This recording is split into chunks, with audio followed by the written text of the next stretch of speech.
I got here a 2018 rav-4. I'm going to show you how to reset this maintenance required light. So the first thing you're going to do is turn it on. Then you're going to come down.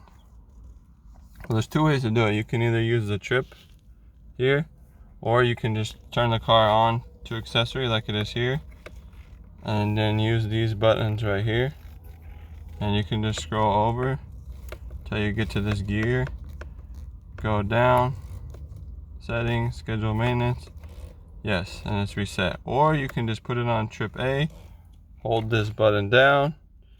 Well, you have to turn it off, then hold this down, and while holding this down you hit the start button at the same time. It'll also reset it, but using the pad here on the steering wheel is the easiest way. And you can see when I start it, it's not on anymore. Boom, that's it.